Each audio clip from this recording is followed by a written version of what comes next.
дочкой ежегодно ходим на Щелкунчик, это наша семейная традиция.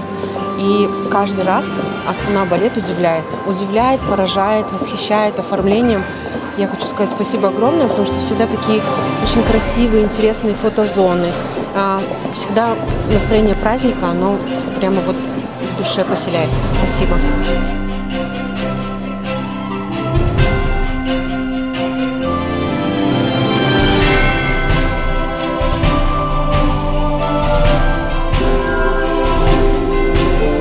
Балет «Щелкунчик» дает ощущение какой-то сказочности, исполнения желаний.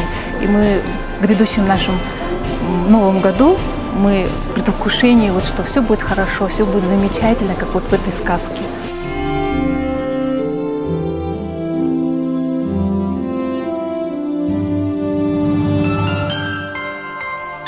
«Щелкунчик» — это такое самое рождественское, самое новогоднее представление. И спасибо коллективу и артистам за ваш труд.